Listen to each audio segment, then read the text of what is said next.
When are we going to start? We're starting a fight. Is it live yet? Yes. Okay. So good day, everyone. You're welcome to today's session. This is the iSI Young Professionals Career Advancement Committee session, and today we would be delving into excelling in your postgraduate studies, the things that you need to know. What do you need to know to properly equip yourself to succeed in your postgraduate studies? And thank you for everyone already indicating in the chat where you're joining from. So if you could please take a moment to just let us know where you're joining from on the chat. I see we have folks from across the US, Utah, Toledo, Valentina Victor from Virginia.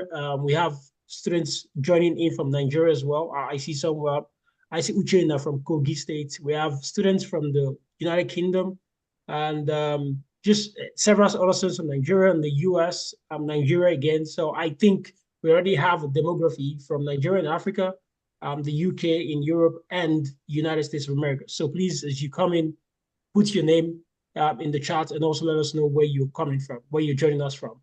And so without further ado, I would delve into what our outline would look like for today and then get us started. So this is what our agenda would be for today. We'll start with a welcome and then tell you as well about an opening and a brief about the iScholar initiative as an organization, as well as the YPCA as a committee within this organization. And then we would go on to introduce our honorable guest speaker for today, Professor Francisca.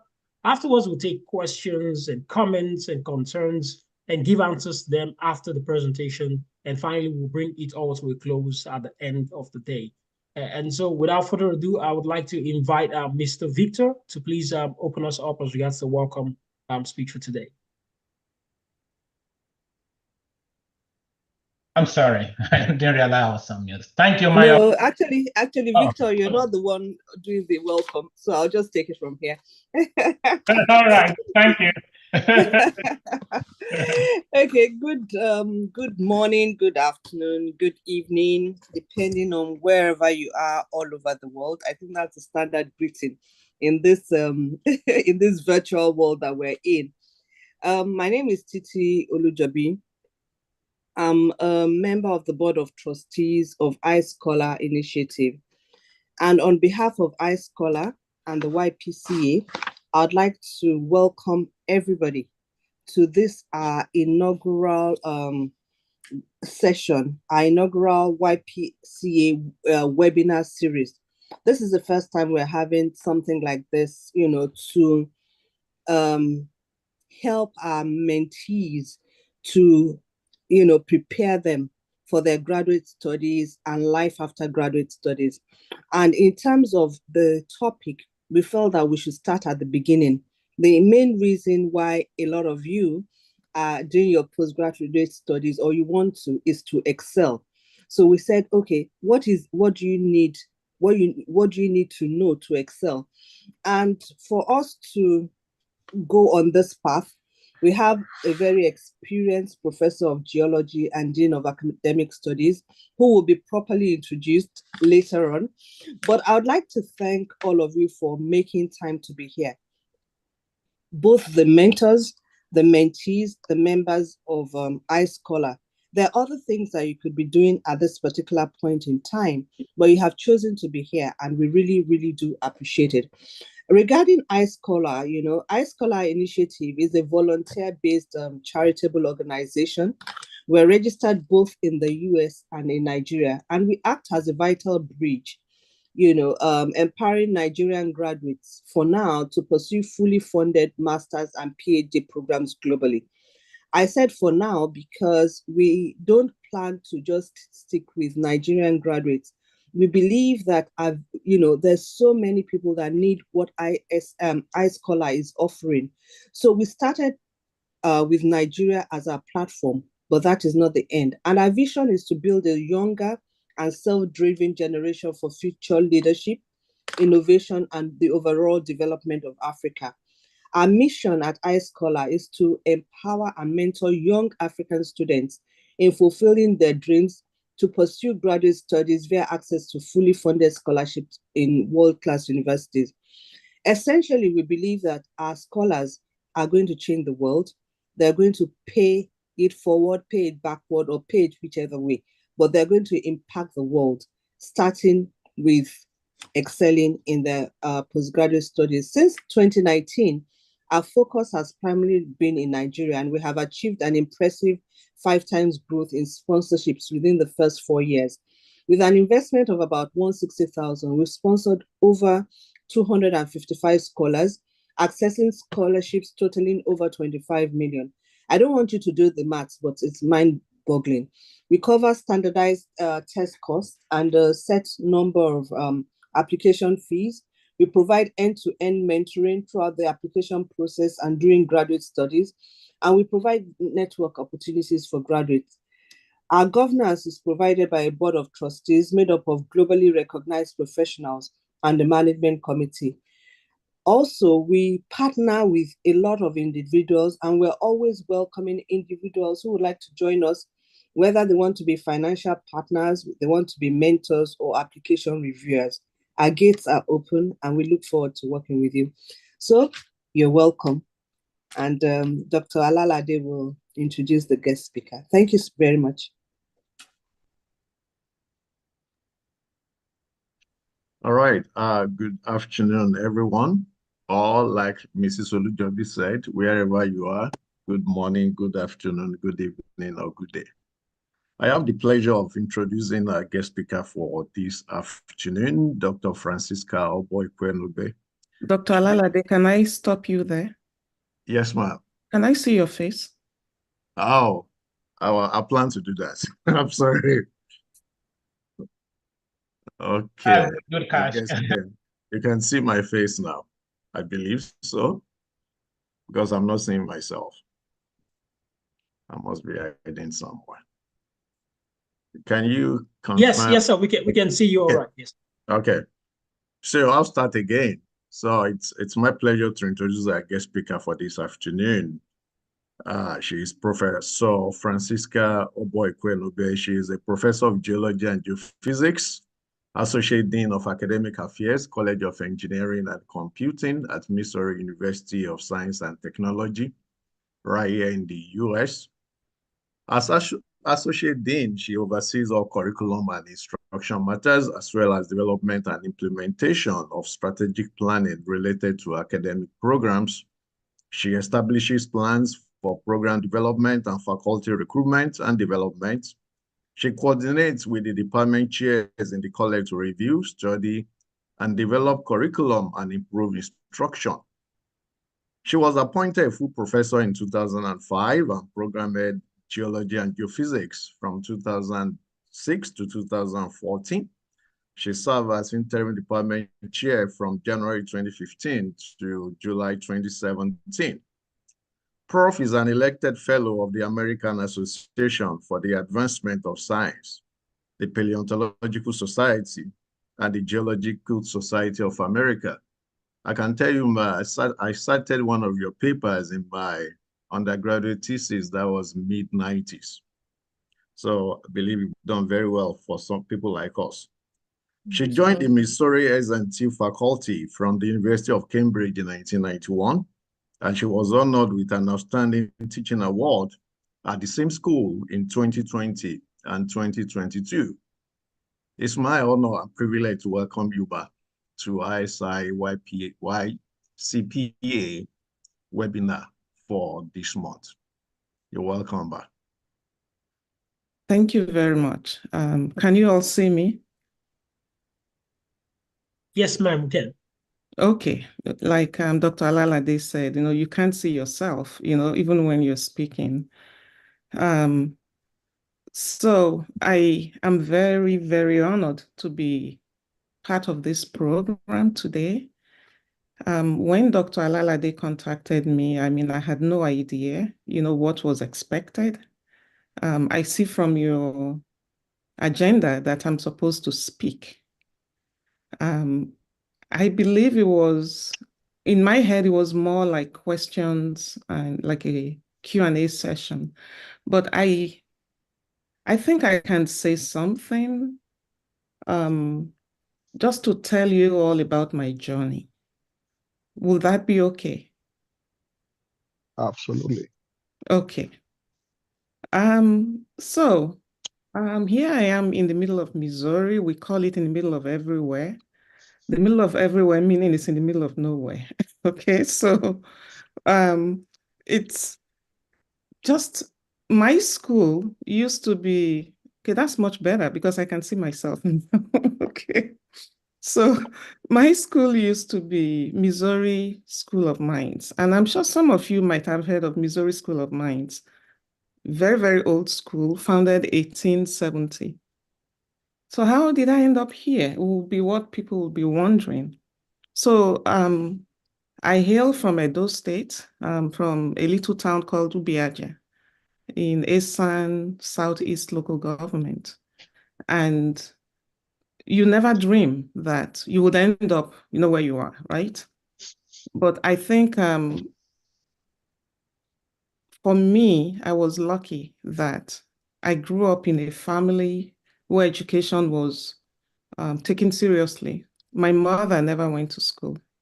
My father was in the police force. In the end, it was my mother she sent me to college and all that. But I think what is really, really important is that background from my secondary school in Benin City to the University of Ife. I still don't say OAU because my 2 degrees have Ife on them. So, which is why all my biographies say University of Ife. Now, Great. Obafemi Awolowo, Great Ife. Yeah, I do that. But anyway, but it was always, I was kind of curious. I never knew what I wanted to do in life. And I'm sure there are many people like that. I thought I was going to be a medical doctor until I saw an accident in Benin. And it was like, no, that's not for me. And here is where your secondary school matters. We did not have a good physics grounding in my school because we couldn't find teachers. So for WAEC, physics was my worst course or worst result. I mean, I passed it all right. And I go to HSC for 1 year and I run away from physics and do geography instead. Geography, chemistry, biology. Ended up applying to IFE for microbiology. And IFE would not take me for microbiology, even though my score was the second highest that they had, that cohort. And they pushed me to geology. So why am I telling you this? I never applied to do geology. I got into geology and I tried to run away from geology. And part of the people who tried to get me out of geology was my mother, because she didn't feel her child should be in the bush with men doing field work, right? And she enlisted my cousin, who was a geology graduate, to come talk to me my jambite year to get out of geology. But as fate would have it, it didn't happen. I stayed. And once I stayed in geology, I was committed to do well. And that was it. Those of you in Ife, geology was notorious in Ife for being one of the toughest programs. But there were 3 girls in my class and we stuck it out. We had a very strong cohort and we still have a WhatsApp group today. We were very close, went through Ife. And then I swore I would never go back to Ife. And the reason for that was because I got caught in the middle of politics between professors. Okay. I'm telling you this because where you are doing your postgrads, there's always politics. And mine was, I did not get involved voluntarily. It was because my advisor could not finish something with my thesis on time. And because of that, the other person whose student finished just before mine and was denied, mine wasn't accepted, and so on and so forth. So anyway, I left. That cost me 3 months of my life of not doing anything. I was supposed to graduate in June. I stayed home until September. And when you look at my transcript today, it says I graduated from IFE September instead of June, as if I had a receipt, which I did not have, just because I was caught in the middle of departmental politics. So what happened during that period? Somebody was able to change my NYSC to Lagos, and I ended up with Shell. So again, when things happen, there's usually a reason and some good comes out of it. And that was the beginning of my career with Shell. Spent a year, tried to go abroad, got into Cambridge, did not get a scholarship. And guess what? I ended up back at IFE. So never say never, okay? I went back to IFE, did my master's, and eventually got a Commonwealth scholarship, and then went to Cambridge. So how was I able to succeed? I'll tell you, it's because of the advice my mother gave me before she passed away. So my mother passed away 2 weeks before I left for Cambridge. And I saw her 2 weeks before then. I was waiting because my results were delayed and I couldn't leave for Cambridge on time. And she pulled me aside and said that she raised me because I was her only child, but I have half siblings, okay? So she raised me to be a strong person. But during that process, she didn't teach me how to ask for help. So even when things were not going well, we would not tell anyone. So everybody thought we were okay. So she said to me, I'm not sure if she knew she was going to die because she was sick at the time, that I should scream for help if I needed help. And that was a very timely advice. So I ended up going to Cambridge 2 weeks late after she died, got to Cambridge, and the university was they were very, should I say, compassionate. They knew what happened and put everything in place for me. When I arrived, it was like in the middle of the week from London, and there was a note for me in my mailbox in my college. It was written by somebody, I could not read the handwriting, okay? But as I saw a room number, and it was like, welcome, check me up when you arrive. And so I went to my department, and when they saw me, because they thought I wasn't going to come again, because remember I was admitted 3 years earlier, and my picture was on the wall. I had no idea that my picture was on the wall in Cambridge for 3 years before I got there. And then another picture arrived again when I got there, a second picture. And they were very delighted to see me. Everybody was very compassionate. But that lady who left a note for me was a fellow student from Ghana who was also new. And they made her leave a note for me to welcome me because they knew I was going to be very vulnerable. It was so timely, and that was the first day I cried after my mother died. When I met that girl, went to her room and I broke down. And today we're still very good friends. I'm her son's godmother, and she's my son's godmother. Okay, so that friendship started, and I got to Cambridge, didn't know what I wanted to do, but my mother's advice was always at the back of my mind. And so Shell, I had approached Shell before leaving that I wanted to work on Niger Delta material. And they gave me samples to take with me to Cambridge. In fact, I was going to Warri to pick them up when my mother died, and I never made it. I stopped in Ubiaja. So they sent them to Lagos to wait for me to take with me, which I did. And so I started working when I got to Cambridge, and it turned out those samples were not productive. And made a request to Shell to be allowed access to their core repository in the Netherlands. And that was also a surprise to me that Nigerian rocks were in Holland. So instead of going all the way back to Nigeria, I just hopped across to the Netherlands, to The Hague, to sample and study my core material. And that took 9 months. So those 9 months that I was waiting, I think were among the most productive, because I took my mother's advice to heart and I was knocking from door to door, asking people how to use equipment to teach me just things that would help me when eventually I had my data. And being from Nigeria and not being used to the British system, I was attending classes with the undergraduates because I wanted to see how they were being taught.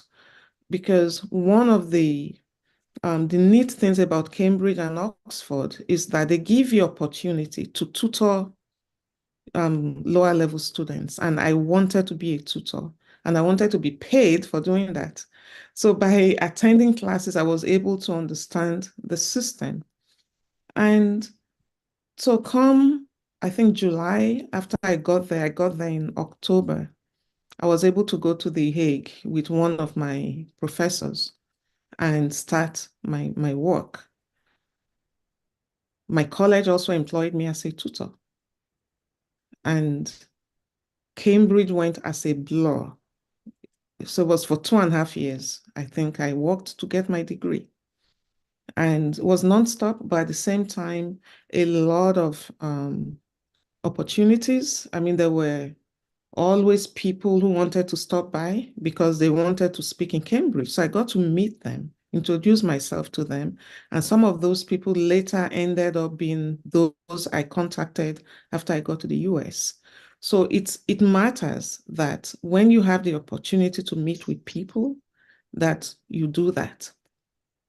So you fast forward, and I was going to run out of scholarship.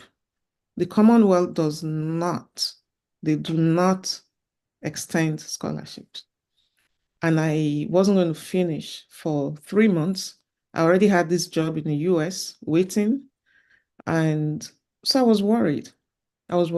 And I had a mentor in Shell. He's late now. That's the late Henry Omenai, who was in London at the time. He called me up that summer. And just from my voice, he said, "What's wrong with you?" And I said, "Nothing." He said, "No, what is wrong with you? I can hear it in your voice." And I told him I was upset about my scholarship. And then he asked me a few questions. "What have you done?" And he advised me to tell my advisor, to write to the Commonwealth to explain why I was delayed. And there were many reasons why I was delayed. In addition to not starting my work on time, my father died 15 months after my mother died. My 2 grandmothers died within 2 years, and I lost another cousin. So there were 5 close family members. So in addition to that emotional turmoil, I started my work late. So my advisor explained everything. And Mr. Omenai said to me, "You've never asked me for anything all your life. If you do not get this scholarship, how much do you need to survive?" And I told him. And he said, "Is that all?" And I said, "Yes." He said, I'll give you that money so you can survive." And just for him saying that, I was able to settle down and finish my work. Come end of September, my scholarship was extended. And I called Mr. Omenai and I thanked him. And he said to me, "You still have never asked me for anything. I'd like to do something for you when you finish." And I said, "Well, I'm going to be broke when I'm leaving for the UK, for the US.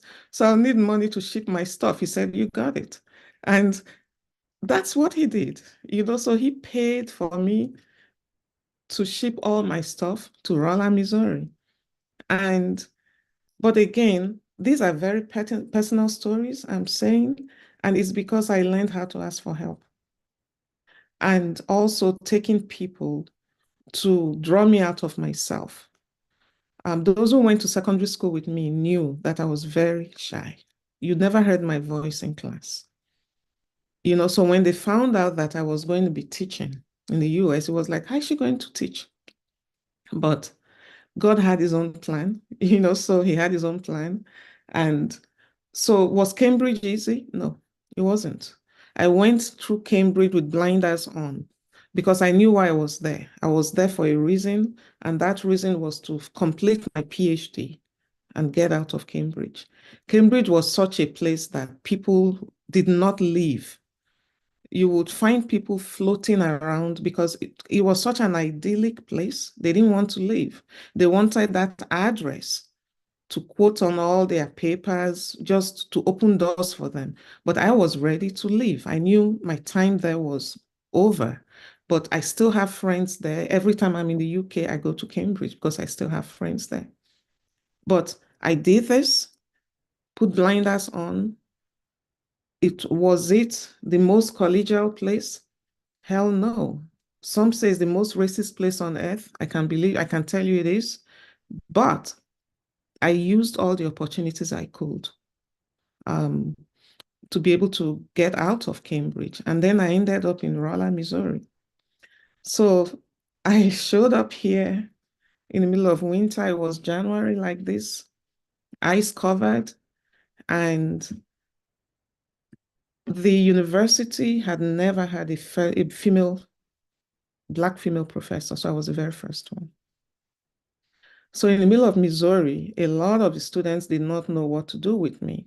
Neither did some of the professors, because naturally they all assumed I was a student. But I resorted right from the beginning that I was going to be in control of my classroom. And that's what I did. But I did have the backing of my department chair and my colleagues. And so that was how my academic journey began. And even when the students were very rude, I did not let them get away with it.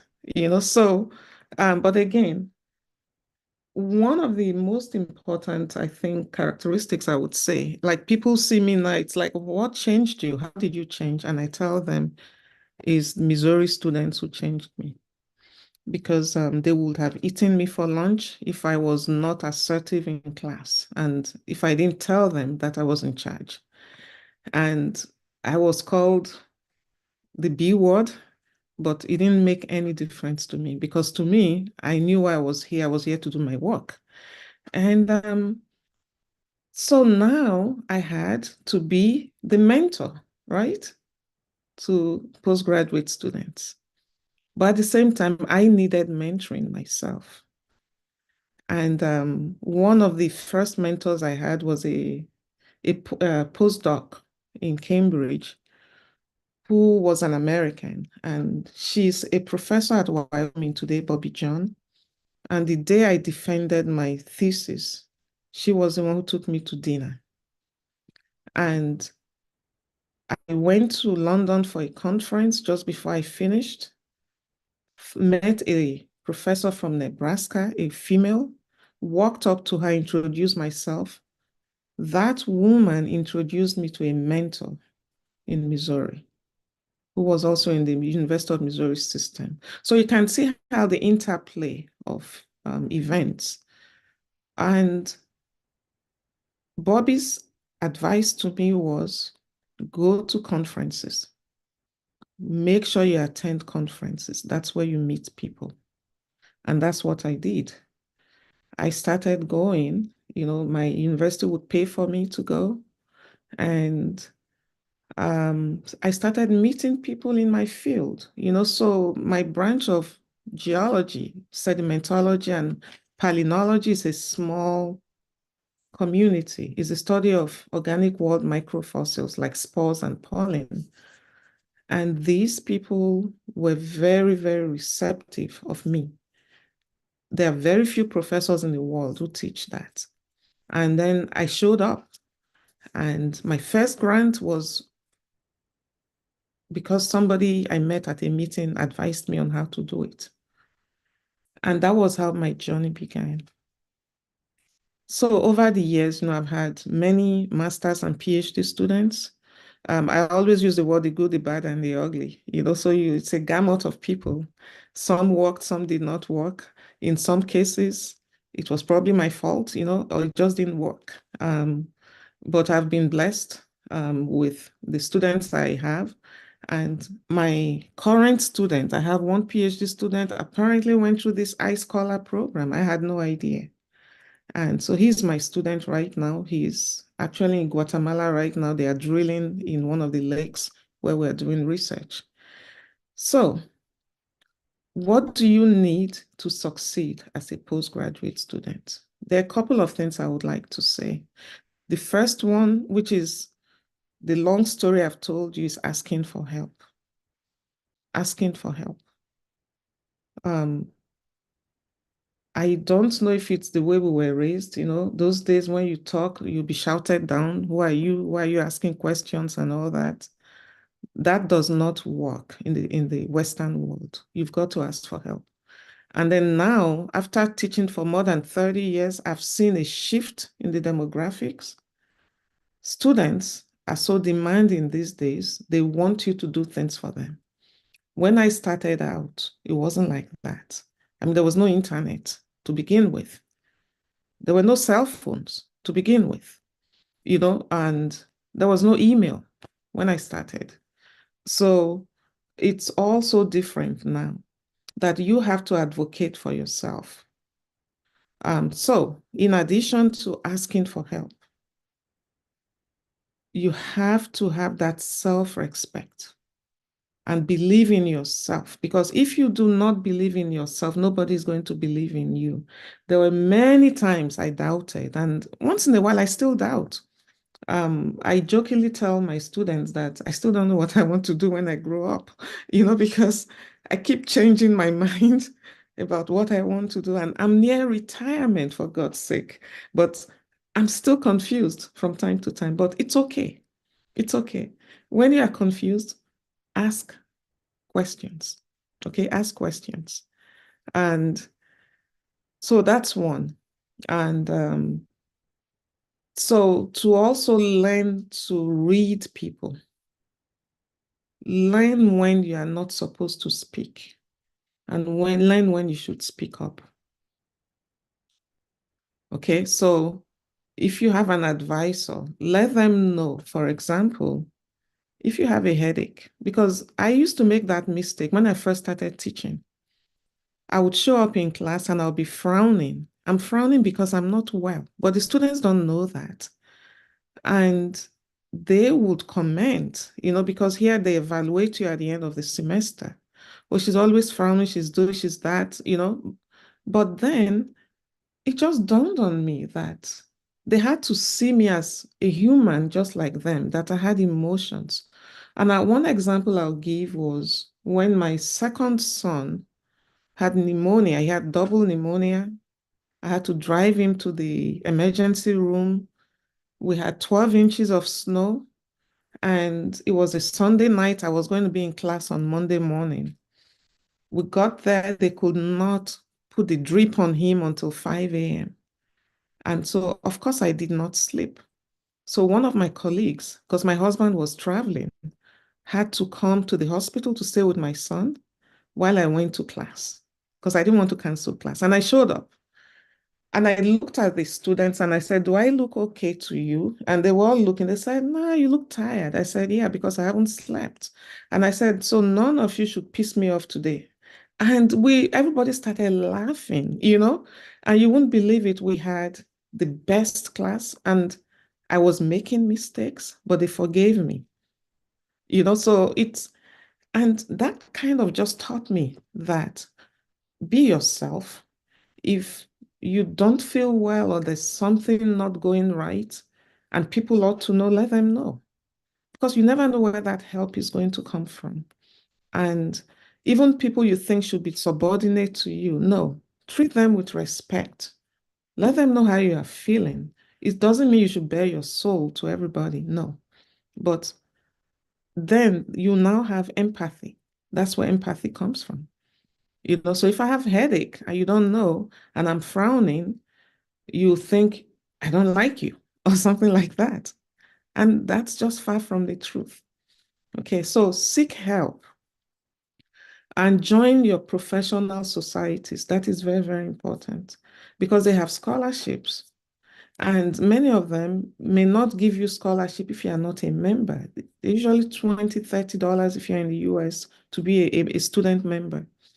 And even through there, you can actually find mentorship. Like the Geological Society of America, for example. I was the co-chair of the On to the Future program. I was a coach of the diversity committee when that was launched in 2013. And that's one of their most successful programs now that takes like grad students and undergrads who have never been to an annual meeting. They pay for them to go to meet with mentors, get resources, and these mentors stay in their lives. I still have 1 or 2 mentors I met through that program that I'm still following their progress. So go to your professional society meetings. Even in your department, volunteer. Volunteer when they need, like maybe somebody to accept visitors who are visiting. Volunteer for things like that. And you will find that when you need that reference letter, that may feature in that letter. Because employers are not going to be looking at your GPA. They are looking at for well-rounded people. So they want employees who can get along with people. Okay. So that's something else. And then find a leadership role in a student organization. Many universities have either a cultural organization or a professional. And I'll use here, for example, we do have like the African Student Association and their advisor, like the honor societies. Those honor societies are more professional. You could be the secretary or even the social secretary or something, not just on paper, but be active. Be active. All of those leadership roles come in handy. Okay. So I've said a lot of things and I don't want to go over time. So I think I'll stop talking so there'll be enough time for people to ask questions. So thanks for listening to my story. These are personal stories, but to me, it's there's a reason God put me where I am. And I had a lot of help along the way when I was going through graduate school and even as a professor. Has it been easy being a professor? Hell no, it has not. I've encountered racism, I've encountered sexism, but it doesn't stop me. And one thing I've learned is bullies are cowards. So when I find somebody being a bully, I confront them. And you won't believe me, a bully is going to tuck their tail once you confront them. So people tell me that I scare them, but I'm not a scary person. I scare them because they said I'll speak my mind, but I'll do it in a very, very, not in an aggressive way. Because when you're aggressive, you lose people. They'll call you the aggressive woman or the aggressive Black man. No, I don't do that. But in a very professional way, I'll tell you off if you're out of line. And if I'm out of line and somebody calls me out, I'm the first to apologize. And that has happened many times. So learn how to say sorry to people, but at the same time, learn how to be able to call people out when they're out of line. So it's very, very important because when people see you as a Black person, the first thing in their mind is you don't know anything. You don't know anything. And I encounter that all the time. I said I was going to stop, but I want to say one last story. And that last story was when I sailed on the ocean drilling program. I was hired specifically because of my background. And our French co-chief was trying to undermine me and getting samples for French scientists. And he wanted me to do it, and I said no. So I refused. So he would come take their samples, and in the end, so we had a fight. At the end of the cruise, we ended up being best friends because we were all invited to talk and give a presentation, and I gave a presentation. So one of my roommates came to me and said, he kept shaking his head and saying that he didn't know that I was that smart. And they looked at him and said, but you hired her for this. You were those who chose her. So why are you now saying you didn't think she was smart? Because she was fighting me and all that. And in the end, we became friends. I moved on, didn't argue with him or anything. But had I not stood my ground, I don't think that would have happened. So again, it's good to stand your ground when you can. And so thanks for listening to me. Thank you very much, Professor Francisco. Thank you so much for the wealth and the nuggets you've just shared from your personal story. I really do think we've been having a lot of interaction in the chats and people coming up with different ways to summarize the things you're saying, and also just being able to reflect from the fact that you've shared things that are from a very, very personal standpoint and perspective. And so thank you very much. Kind of like what our goal was for today's session is I think when I look back at it, you've said your story about having been from Nigeria, returned to OAU for your master's degree, and then you schooled in the UK, in Cambridge, and then you move over to the United States. You definitely have an avalanche of experience seeing what graduate school was like in all of these places, with a master's degree in Africa, a PhD in Europe, and then you've been in the ecosystem of students for a long time. And so, in your own opinion and your thoughts, having seen all of that, and before we go to the questions that were coming from the chat and from people who would raise their hands to ask you a question, I just want to be able to get a sneak peek into that. What would be one thing that you have said that is very, very common in the stories of students who succeed in graduate school? I would say knowing how to ask for help is very, very important. I think that's knowing how to ask for help, because you don't know where that help will come from. Because if you do not say it, nobody will know. Okay. And but before you ask for help, you need to attempt to do what you are trying to do. So if I have somebody come to me with a problem and say, I need help, my first question will be, what have you done so far? And you still haven't been able to get that. So don't just show up and say, I need help. Or it could even be a simple thing like advising students. Okay, so here we do advising. A student shows up at my door. It's like, I've come for advising, and I will ask the student, which courses are you going to take next semester? It's like, I don't know. I haven't even looked. Do you think I'll help that student? I send them out. It's like, go and look at the curriculum and then come back. And then we can sit down and choose the right ones. So you need to at least make an attempt. And then when the attempt fails, then ask for help. Because I've seen students who are doing experiments and the experiments are not working, but they are not telling their advisor. They're struggling. They've tried everything, right?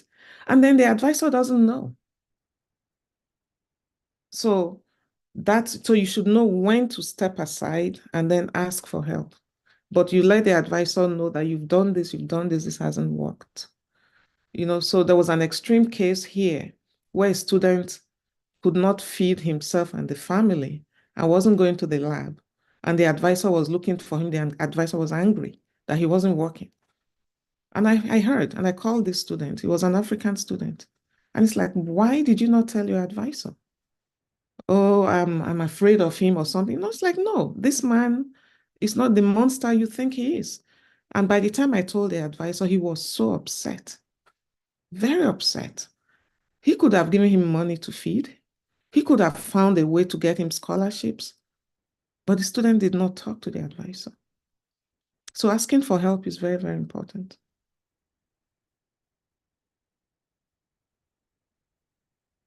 And thank you very much, Prof, again for buttressing that. And so right now I would love to open the floor for questions. If anybody has questions among the audience that you would like to ask Prof, if you would want to ask the question, just signify by using the raise hand option, and that would allow you to unmute yourself to be able to ask your question. And if you do not want to do that and you just want to type your questions, go ahead, type it in the chat, and I would go on and read that to Prof. And while we have people indicating and raising their hands, Prof, I wanted to also touch on this.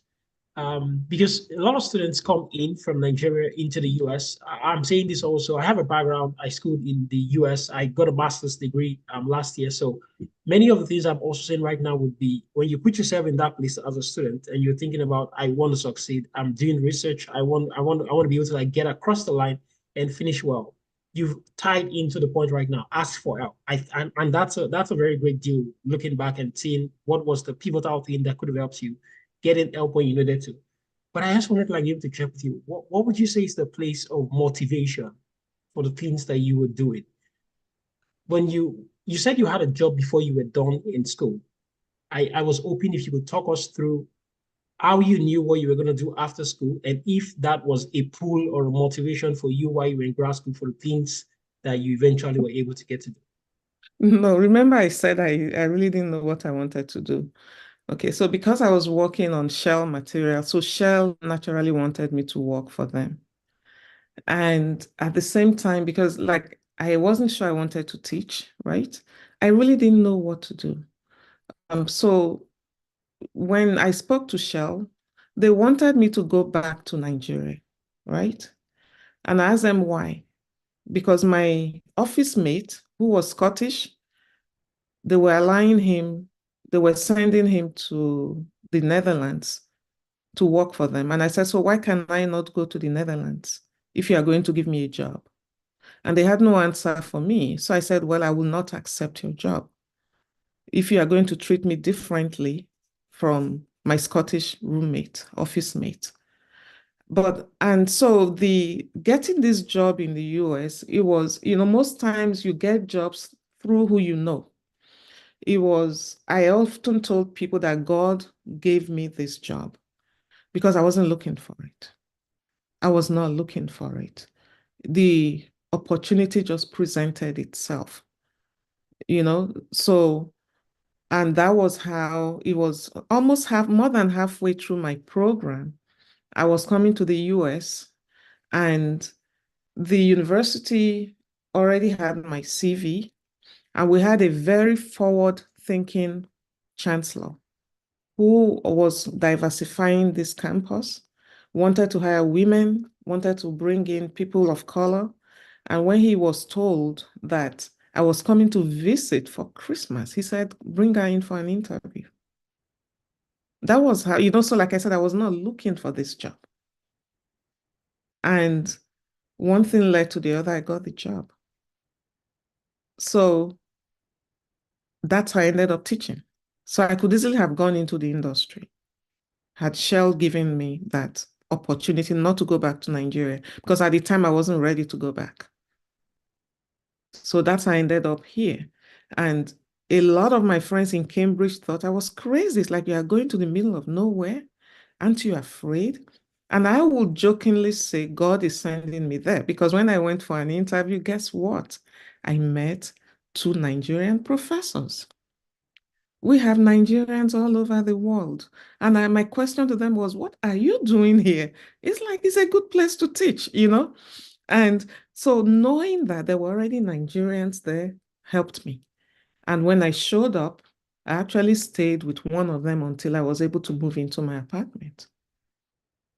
So it wasn't planned. Wow, that's interesting again, Prof. Thank you so much.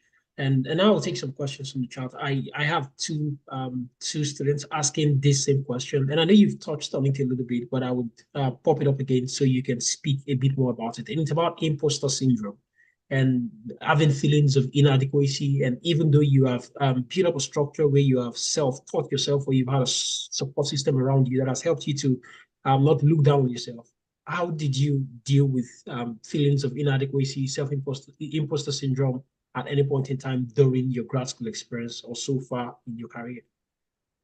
It's something I think, like I said, I still go through it.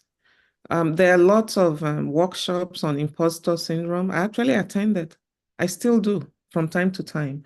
And I actually saw one announcement not too long ago. I wish I had saved it. I would have maybe sent it to this group to share. Many of these are free webinars on imposter syndrome. when you are going through it, it's very difficult. It's like, and it's mostly maybe when something is not working, that you have reason to doubt yourself, right? But it's very important that you look yourself in the mirror and say, you know what? You're here because you are good enough. You're good enough. And it was 2 years after I graduated with my PhD that I had a famous person tell me he had the same problem. So this was, his name is Simon Conway Morris, Professor Simon Conway Morris, who is a famous paleontologist in Cambridge. Not much older than me. He was very young when I was there. And we shared a lab. We shared a lab when I got there. And so we became friends. And I didn't even know who he was. For any geologist or paleontologist, they must have heard of Ediacaran fauna. He was one of those who made it fun. It's in British Columbia. And he became a professor in Cambridge at the age of 36 and a fellow of the Royal Society before he was age 40. That's how smart this guy is. And just before I went in for my defense, he was one of those who took me to lunch.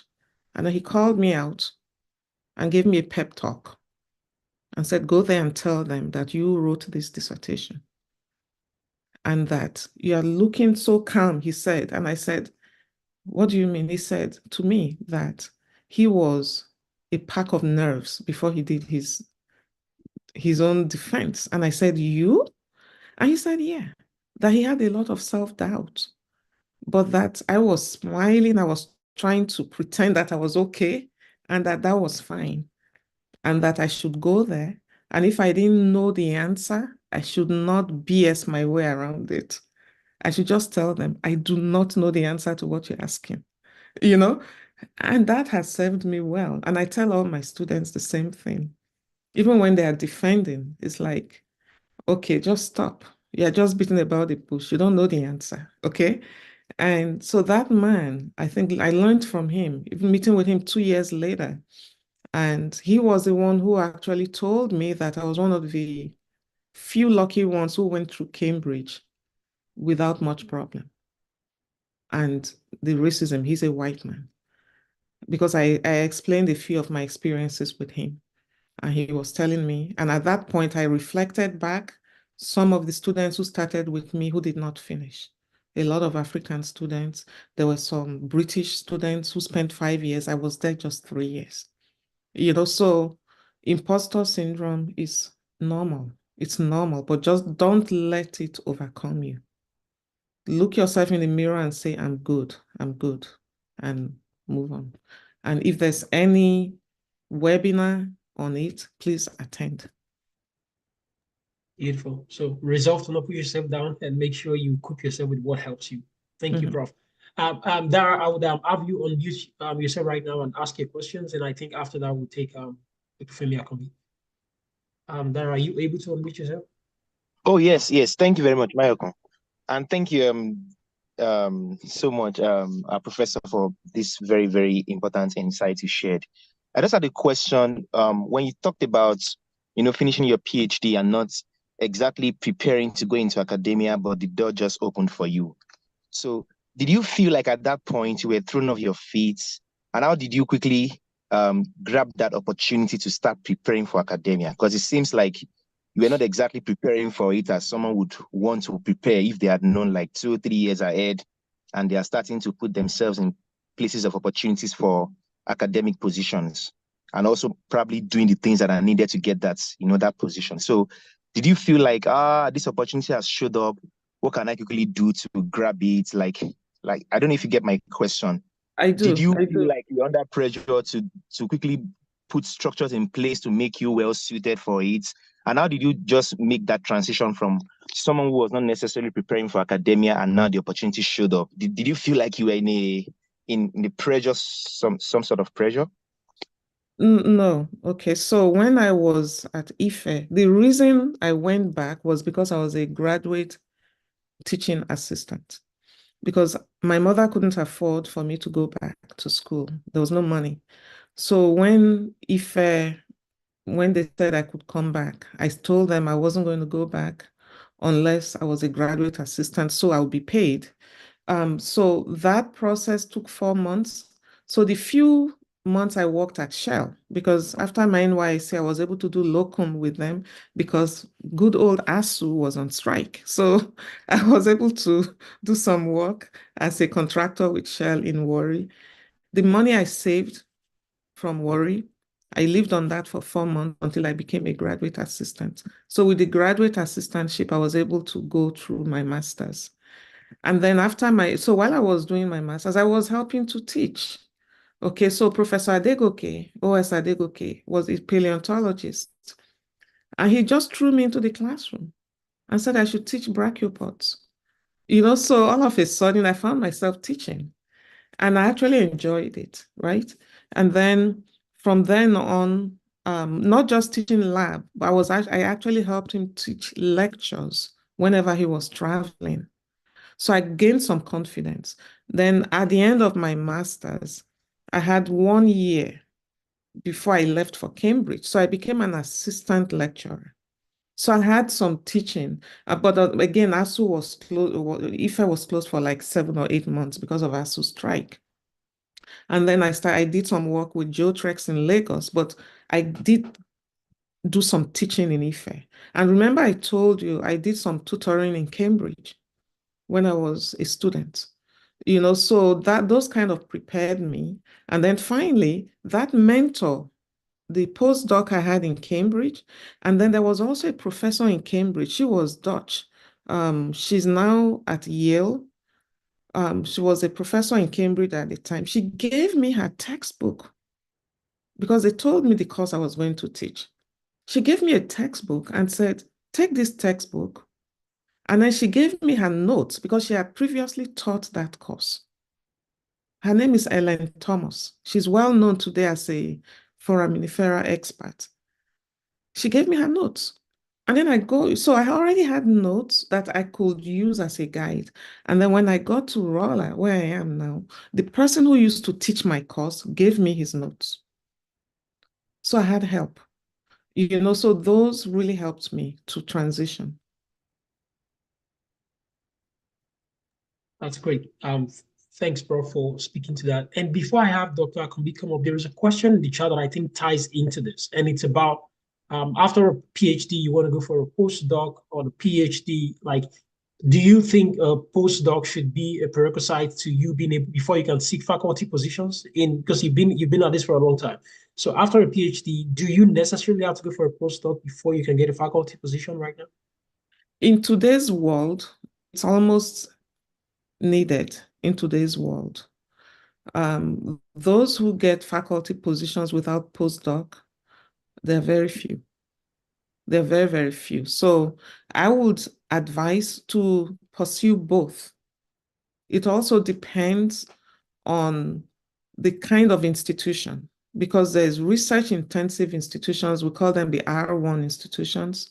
There's R2, and then there are those that are just primarily undergraduate. So those ones are mostly teaching universities. So it all depends. The R1 universities, they will not give you a job unless you have a postdoc experience, because their focus is mainly research. So they want you to be able to demonstrate that you will be able to come there, get tenure, get grants, be able to fund students. But again, some of the R1s they still give positions to those who have not had postdoc experience. And the reason they do that is because while they were in grad school, they were publishing a lot. They were publishing a lot. They were getting student grants. They were writing proposals. Do you understand? And so they were able to demonstrate that even though they did not have postdoc, they had all those characteristics needed to succeed. But postdoc is almost a given now. Thank you, Prof. Dr. Akombi will take your question now. You're muted, sir. Oh, thank you, Maiwa. Good afternoon, Professor. Thank you so much for the talk. I mean, we really appreciate it. My name is Dr. Femi Akombi. I'm one of the mentors at iSI. And I mean, when you were speaking, everything you pretty much said was like things that I've gone through. I have a PhD in geophysics, and I came from Nigeria. I went to OAU for my first degree. The question I wanted you to please expatiate more or something to talk more is, you talked about asking for help. And over the years, I've been a mentor to a lot of students. And one thing I noticed is, because of the environment we are coming from Nigeria, Africa, we come with this mentality whereby we went to school over there, your very best friend doesn't even know your grade. Not to talk of even sharing your homework or how you got the homework or the assignments. So I think this has actually affected a lot of us or grad students in the US in asking for help. And I've talked to a couple of people in the past that I always tell them that when you come here, please try and drop that mentality, the mindset that, oh, I don't want my colleague, my co-student to see my grade or to share how the problem is being solved. Because in so doing, you are putting yourself in a box, just like you mentioned. You are not only that you are not asking for help, you are not reaching out to people who can help you. So, and I remember that I used to have a mentor who actually went to IFE, did electrical engineering, but was going to Yale for PhD in geophysics. This guy reached out to me, and the very first 2 weeks of the semester, couldn't even understand anything. One of the things I told him there was, you have classmates, reach out to them, the guys from India, the Chinese. Mhm. And within few weeks, he came back like, oh, these guys were asking me to go and have happy hours. I said, go with them. Mhm. Get there. If you don't drink, ask for Sprite. Mhm. Go play soccer with them. So Mhm. I want you to just maybe talk from your whole experience, how these have helped you in navigating your path, especially when you get to this new environment. Thank you, man. Yeah, that's a very, very important point you raised. I think in my talk, I did mention something about being shouted down when you ask questions, because that's kind of the environment we went through. Over here, you find that the Chinese students, they're all together. They're sharing ideas, sharing questions and all that. Or we have what we call fraternities and sororities here. That's what they do. They want to help themselves. Many of the African students who come here, like you said, they just don't know how to mix or even do such.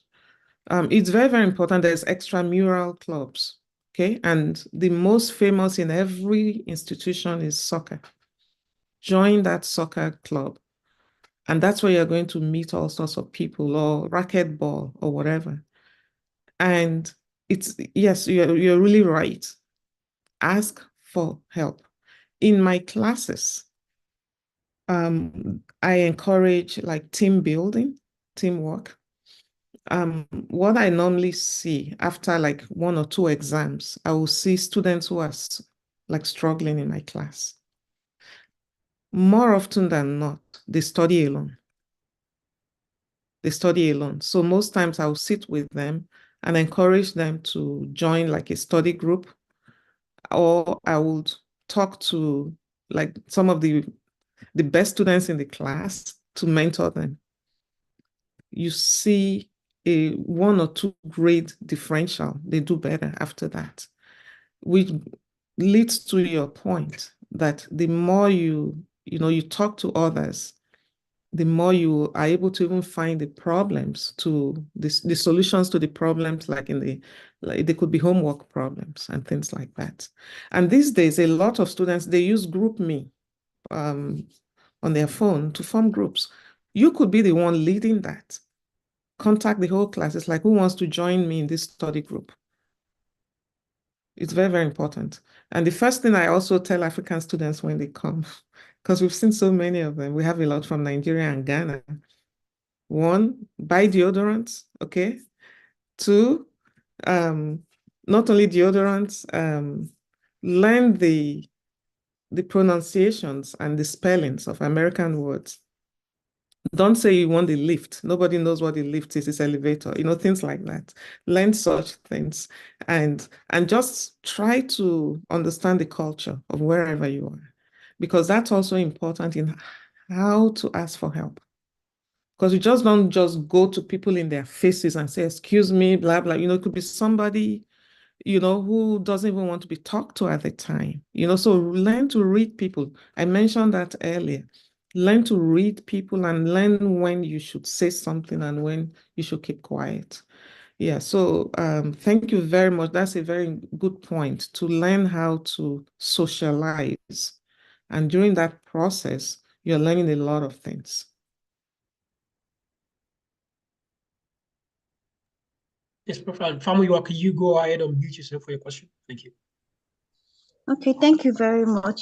Thank you so much, Professor. So, thank you so much for the lecture. It actually spoke to me, especially the part of your story where you talked about not knowing what to do when you grow old. So recently, I just finished my master's degree, and I'm actually contemplating if I should continue with my PhD or I should go into the industry. So one of the things that is actually influencing my decision is the financial benefits of going into academia.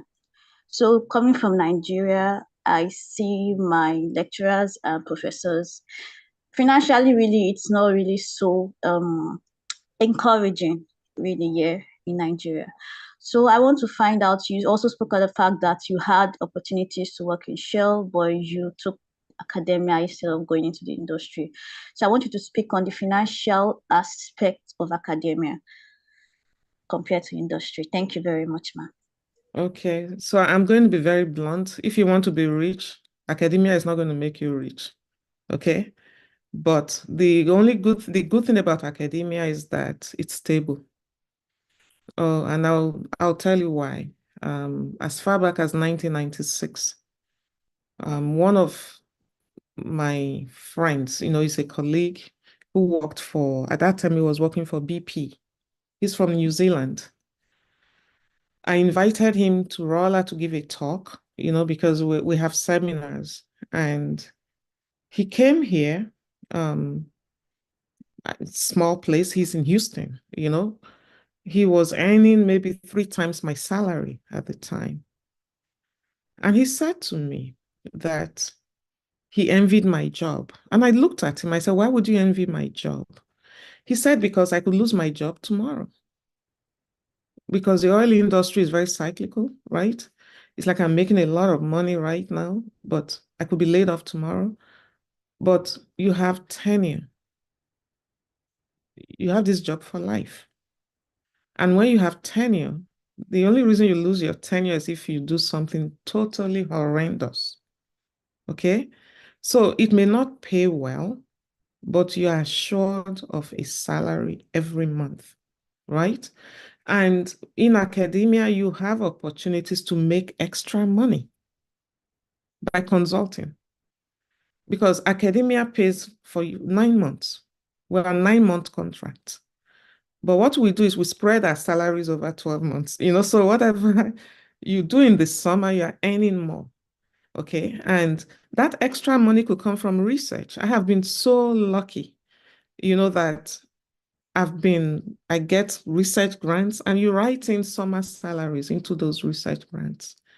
My traveling all over the world is from my research. Okay. And it's not, so I was able to at least do some consulting. And there's a lot of professors who have consulting companies. So they make extra money that way. So back to your question, if you have the opportunity to do a PhD and it's fully paid, you may want to consider that. Or you could be in the industry and do your PhD part-time. Some people do that. So you can look into that. But if you are doing it part-time, it means you will be paying. Okay? Your company may not pay for you to do that. So I would say weigh those options. Getting a PhD does have its pros and cons. The pros are, I mean, if you get the job that is relevant to that degree, you're going to be paid the highest, right? It depends on also some of the industries. The master's degree is the working degree. In most parts of the world now, you need a master's. It's a working degree. So I would say weigh those and then make your decision. Okay, I hope I've been able to answer your question. Yes, yes. Could you please let us know in the chat if you have any further questions as regards what Prof said from you as regards an answer to your question. And Prof, moving on from that, I think we have another hand up. Udeme, your hand was up earlier. I think you dropped it. But now please go on and ask your question, Udeme. Okay. Greetings, Prof. Thank you so much for a great session. It's actually very, very inspiring. I want to ask, I've actually worked in the industry for over 12 years as electrical engineer, and I was looking at having a PhD and transitioning into the academia. And because I don't actually see the continuity of spending the next, let's say, 15 years in the industry, I don't want to do that. And what I actually want to ask is that, is it quite okay to go for the PhD, or I should focus more on going for a master's first, then see how I cope with that, then before transitioning to PhD and looking at how to transition into the academia? Since you've been out of academia for a long time, you may want to start with the master's route, to see. And it also depends on where you do it, so if it's in the United States, you have to do a lot of coursework. So it means you are going to be taking exams, right? And you want to gradually transition, so you may want to do master's without thesis, okay? And then see how it goes. But for those who go for PhD, even those who do straight PhD from bachelor's, they get a master's along the way. They get a non-thesis master's along the way, because by the time you've taken the required courses, it qualifies you for a master's. So it also depends on who you work with. There are many institutions that focus more on PhDs. They don't fund masters, they just want PhD students. If you happen to fall into one of those, you will still get the masters along the way. Because even when you start, you have to be taking classes. Okay, so keep that in mind. So if there is an opportunity to go from BS to PhD, that's a question you want to ask whoever is giving you admission and funding you. Would you get a master's along the way? I know in my institution and many institutions that is possible. Okay, so weigh those options. Prof, what you just answered, getting the master's along the way to a PhD, is that with the intention of probably ending the program after a master's if you think No. It's just to have that extra degree. Okay. And then for some people, remember I mentioned the good, the bad, and the ugly.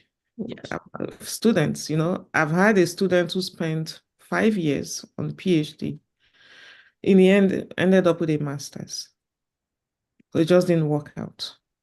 So ended up writing a master's thesis. So that's where you don't leave empty-handed. Understood. We're wrapping up here right now, but Prof, before we do bring everything to a close, I want you to be able to speak to some of the things you said as regards to your story in grad school in the UK. You had faced a lot of adversity, I would say. It was pretty much a time of turmoil, losing close ones, your parents, and then you talk about grandparents. So it was a lot of loss you experienced in a very short time. You had to also get through grad school in a very, very short amount of time. You were very, very focused. You were very clear. And it's impossible that sometimes we would be able to take away pain from the things that we do. We all have loved ones, we all have families. It might not even be death, it could be something else harrowing. You talked about your child in the hospital. I really do think that speaks to the character of the person that you are, because you had several points in time when you were younger, and then when you were older, you had your own kids and you had your child in the hospital, you brought a colleague in and you went to the job that you had to do.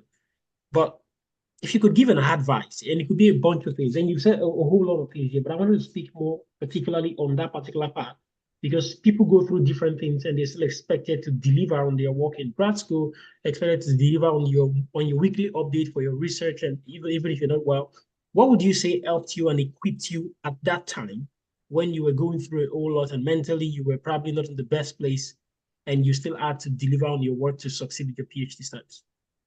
The support I got from people I met along the way. So when I think a month or two after I got to Cambridge, there was a gathering for international students. It was like Christian Men's Association. And their intention was to introduce international students to the local, the internationals who lived in Cambridge. So this Ghanaian woman was there. So I met her at that event. She introduced me to a Nigerian couple.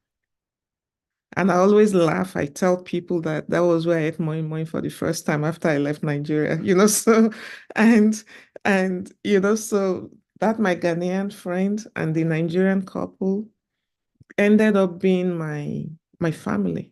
And then that same group paired me up with a Scottish couple, man and his American wife, an older person. So those ones were my adopted family. So all the time I was going through all this turmoil, those were the people that, like, I would go to their house and cry and sleep there.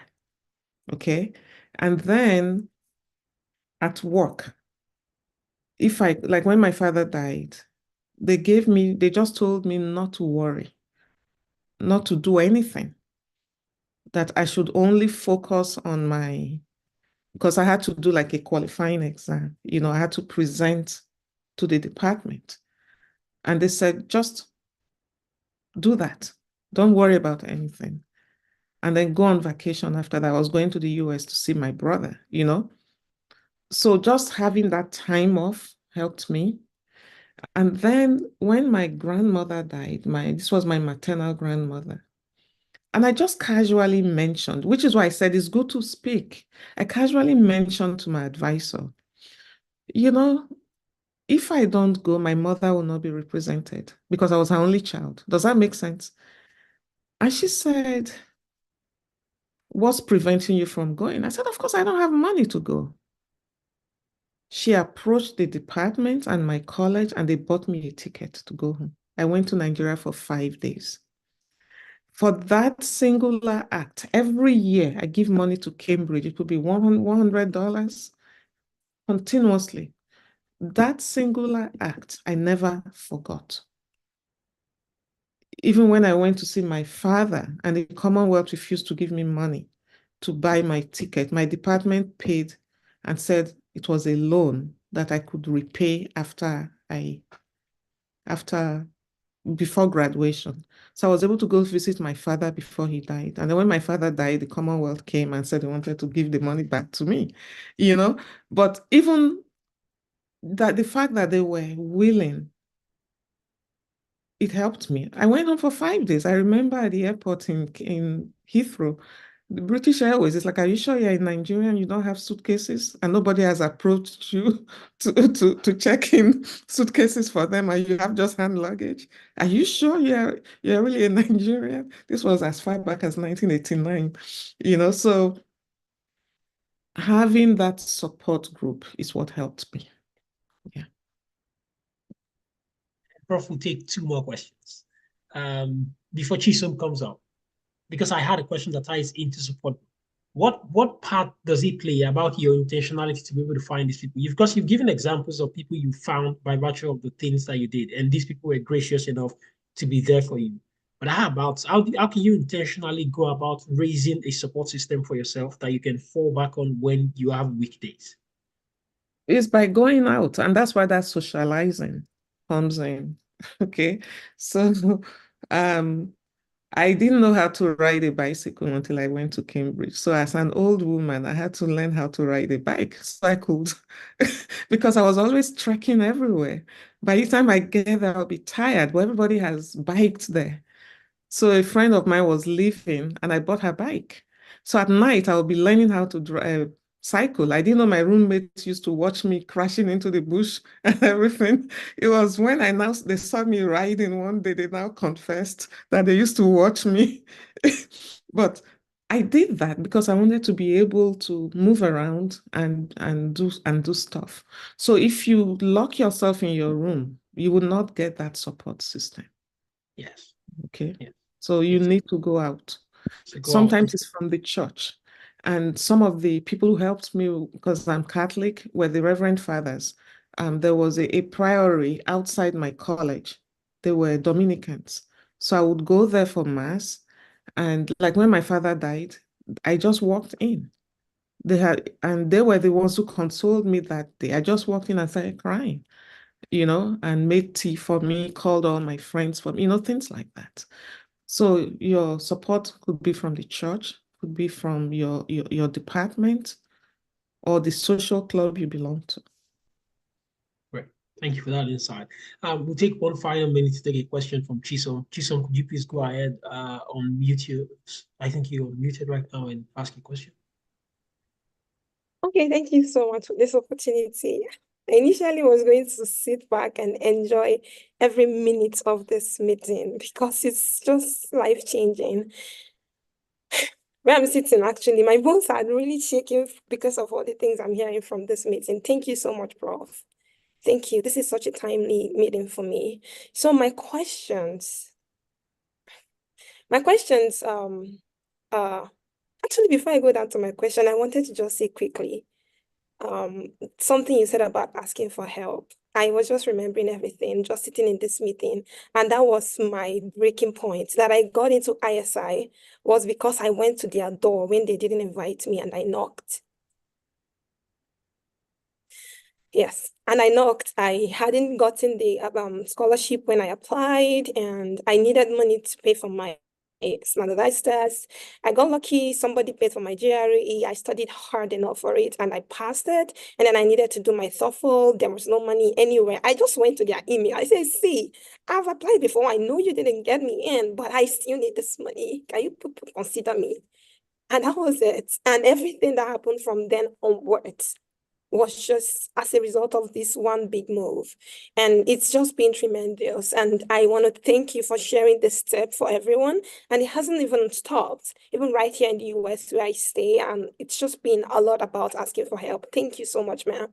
My questions are, so I think earlier this year I had made a list of the things I wanted to achieve, and part of them was being part of belonging to this professional societies and membership groups, and I didn't know how to go about it. I had a list of them that are relevant and affiliated to my program, and I checked their membership fees, and I can afford some of them, but if I at least 2 to 3 of them that can be able to sponsor me for conferences, important conferences and stuff. So I have just been in that place, tight corner of not knowing how to approach my supervisor to ask her for help to probably register me for one of this, at least 1 or 2 of these membership societies, and maybe I can afford to pay for the other ones.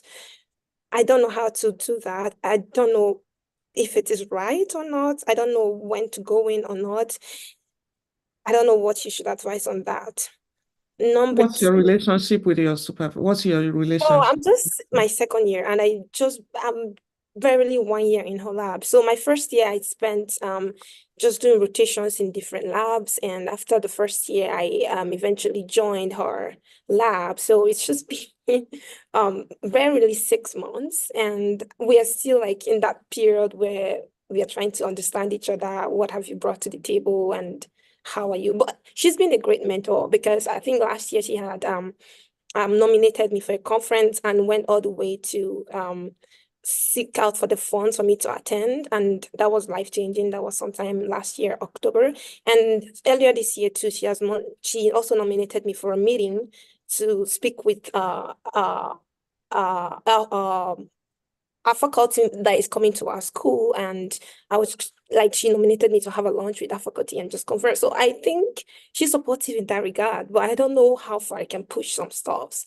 So I don't know how to. I would advise that do you have meetings with her, like one-on-one? Yes, I have weekly meetings with her where we just review my progress data, share ideas on my projects, on what I want to do next and stuff. But I was like, during this meeting, I was like, my program has this thing they call individual development plans for every graduate student. And I was hoping to like host a meeting with her sometime this month and outline these things. And I wanted to like share my interest in and being part of this membership and going for conferences.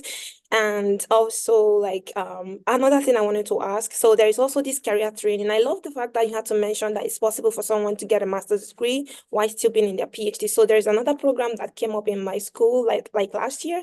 I wasn't really eligible to apply last year, but I have it in mind because I want to transition into the clinics afterwards. So it's something that has to do with a master's in clinics and in clinics research, and you can do it in between your PhD and get, I don't know if they're gonna give a certificate, but for international students, but at least you have to go through that program at the end of the day, you graduate with either a certificate or a degree. So I wanted to also discuss with her that I want to be part of that program. I also do not know how to talk to her because part of the things I know faculty members look out for is your dedication and your time that you put into your work and your project, and they want to make sure you don't have excessive distractions. But I think this is going to be like very relevant to my future, like where I want to diverse, like go into in the future. And I just don't know how to bring all of these on her tables.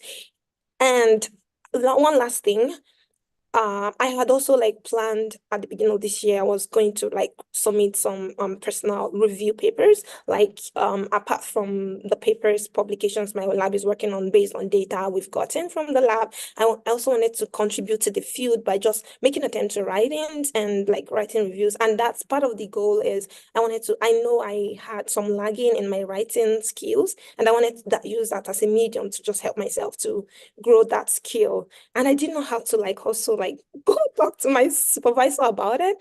And I was not sure if I need to necessarily go through her and get to the journals through her, and if she's necessarily supposed to be in those review papers, or I could just do my own stuff and find other peer supporters, colleagues to work with. So Never let me do end here. anything without going through your supervisor.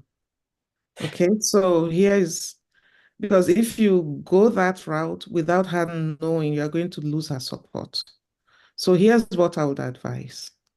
Ask for a meeting, and let her know the agenda that you want to discuss certain things, so there's a long time, she can budget enough time.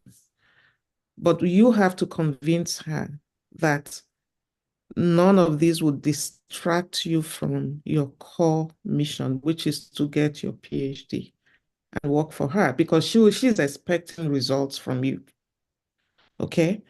But so express to her the fact that you want to join some of these associations. Don't join too many at the same time.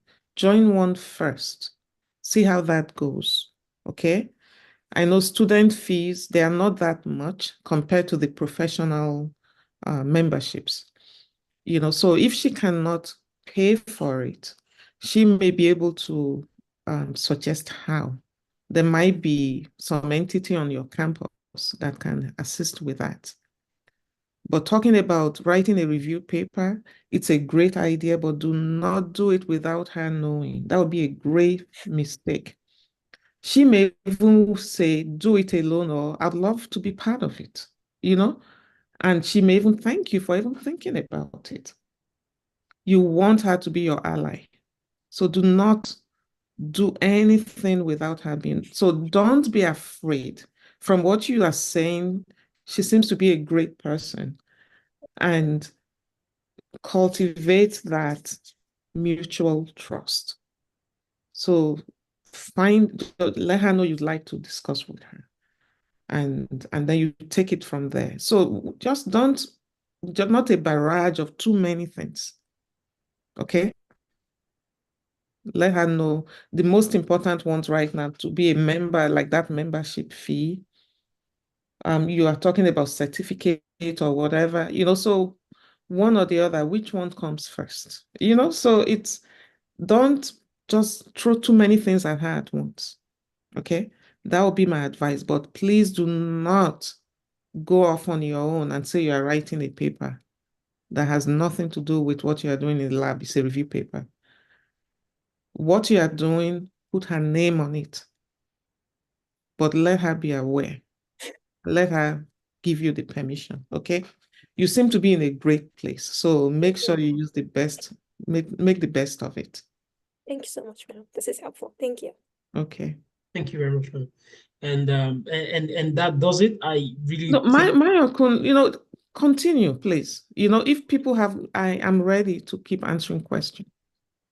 Okay. Dr. Akombi has his hands up. And Okay. then I think we have Dr. Gochukwu who probably wants to speak Okay. to. So. Yeah. Yeah, thank you, Prof. And thank Mayowa. I just have a 1 minute comment rather.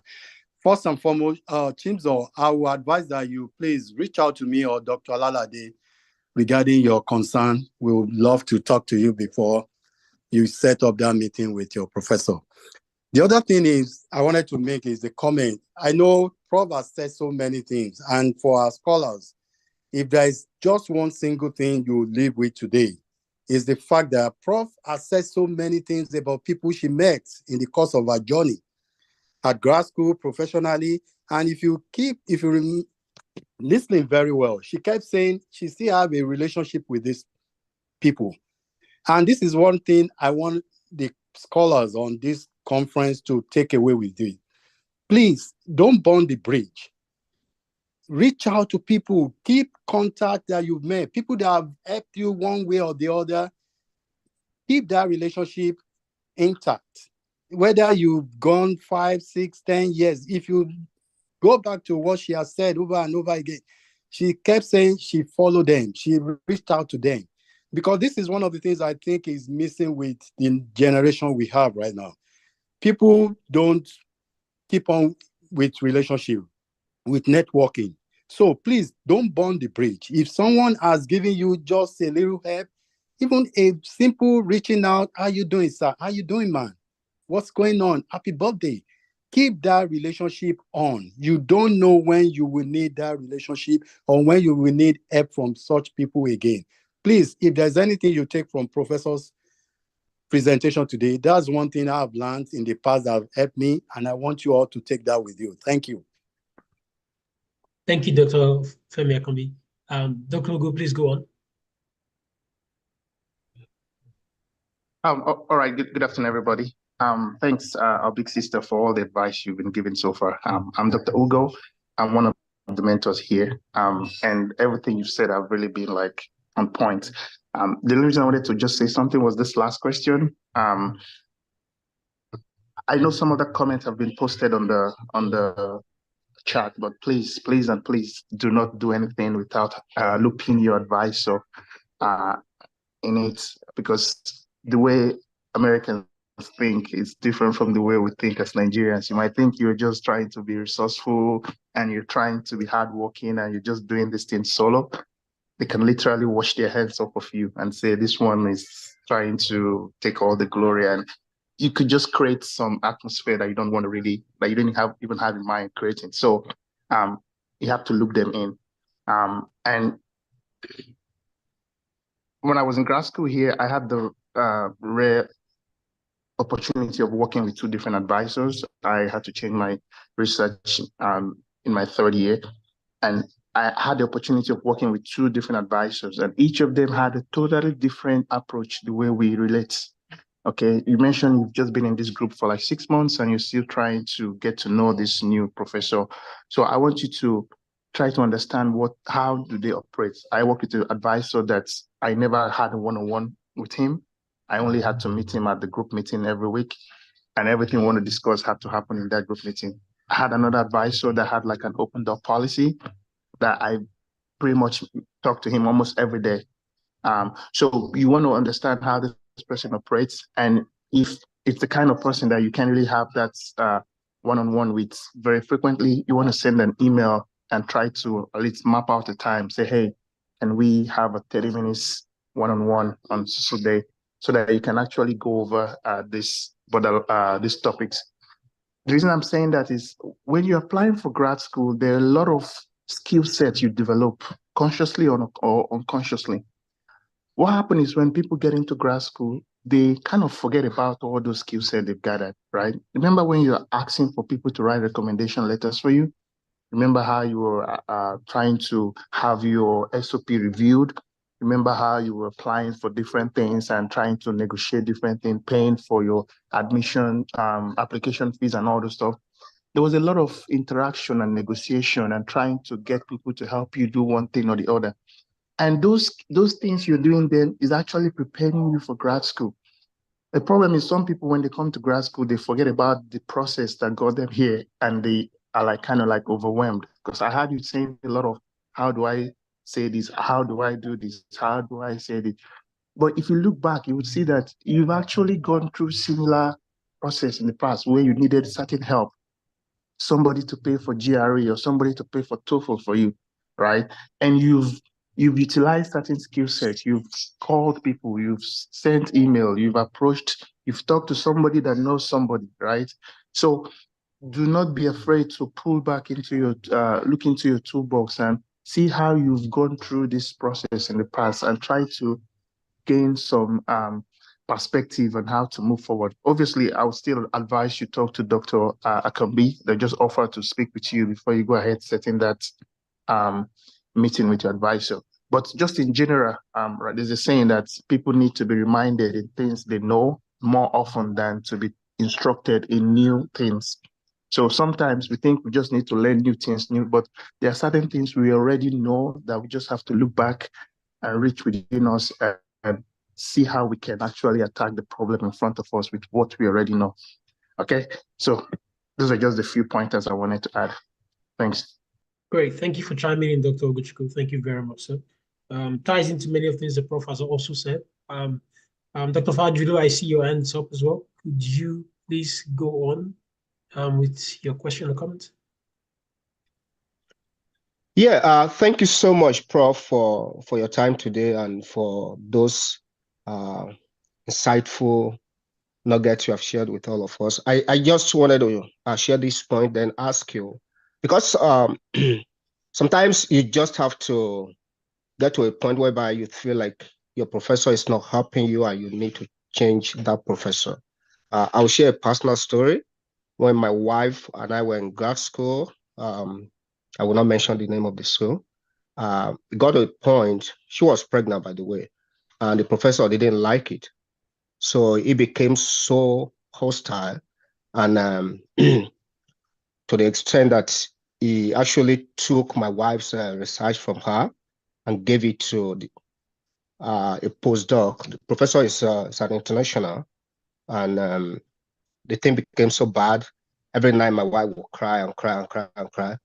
And she would ask me to pray that God should change his heart and all that. I got so tired with her crying one night, and I sent an email to the department and complained to them. And I actually threatened to report them to the school's Office of Diversity. And it was a Friday. By Monday morning, I was invited to a meeting by the departmental heads. So I narrated the story to them. So one thing that I heard every one of them said was, they know my wife. They know that she was doing every single thing that a student should be doing, despite her being pregnant. They saw her in the lab. They saw her in the classroom. She was having the highest CGPA any student in the school, the department has ever had. So that character, or the character witnesses that spoke for her was what really saved the situation for us. At the end of the day, the department decided to say, yeah, it was the professor that was at fault, and they had to arrange for my wife to join a different professor in the department. And as a matter of fact, 10 years down the road, when the professor that supervised my wife was seeking associate professor role, they actually reached out to me using the same email that I sent 10 years ago. And they said I had to come and be a witness in the process of promoting him to an associate professor role. So I don't know if you have any insight into when a student will have to speak up when their professors are just decide to not cooperate. So it varies, okay? And I mean, what you've said, it's not that uncommon, okay? It's not that uncommon. But the key there is to speak up. And you did what you were supposed to do, right? So I normally would tell students to document, like keep a log of your meetings with your supervisor. It's good to do because in my role as associate dean, that's one of the most difficult aspects I deal with is student advisor fights. Okay. And I also do like all the egregious grading and all that. So whenever there's an appeal process, it comes through my office. I have to form panels and all that. So before it goes so far that the student has lost so many years, right? I think the first person to speak to is the department chair, the department head. And I tell that to every student, the department chair or head, it's in that line of command before it gets to the dean's office, or even it could be another member of the.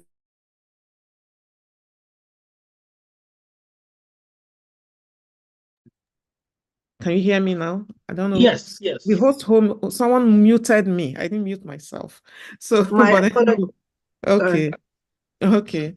So, again, like I said, when things are not working, it's not worth continuing under such conditions. Okay. Let the department chair know. It's very, very important. So department chair, and then like in the US here, we have committees, right? So that the department chair can convene the committee. So the committee can come in and see how because the student's success is paramount. We don't bring students here to fail. No, it's paramount. So that would be my advice. Go straight to the department chair, but have your facts. So it's good to, like, maybe after every meeting, have a log. This is what we discussed. Like with my students, I normally would request, it's like, send me a summary of what we did today or what you said you would be doing. So I'm keeping a log, so they also have that. Because facts are very, very important. Because when it's like he said, she said, there's no winner at all when it comes to that. But if you have your facts that on this day, this is what you discussed, but the professor now changed their mind, then the people you are talking to would listen to you and be able to at least try to seek a solution. So thanks for sharing that story. And Prof, just to buttress, we are taking in further questions, but do you do that? Don't you need your professor's approval to say, oh, I agree that this is what we discussed? Because you could generate a meeting or a minute or whatever the summary is, and it still says, oh, no, that I didn't agree to that. You just put that in the summary, but I didn't say that. Well, it all depends. It all depends, especially when you know that maybe the relationship with the professor is not that great, because whoever is looking at the timestamp will know exactly when you wrote those. And these days, there are actually students who record. They record every meeting with their advisor. Whether or not the state says it's okay or not, there are some students who do it. Like right now, one of the cases I'm dealing with that went all the way to like Title 9, Title 6 in the US, if you know what that is.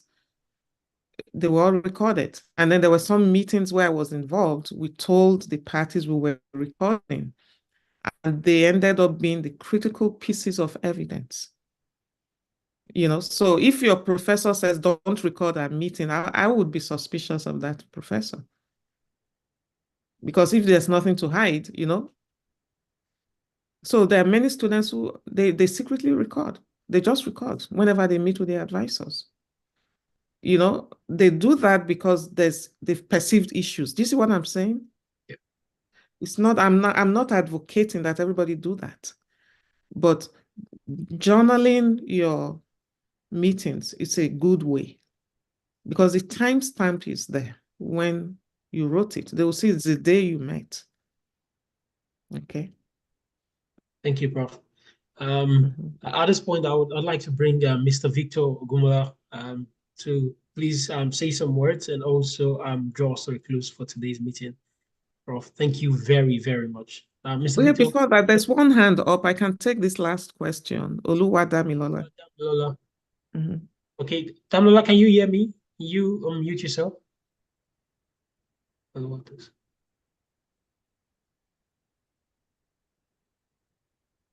Yeah, Damilola. Hello, good evening.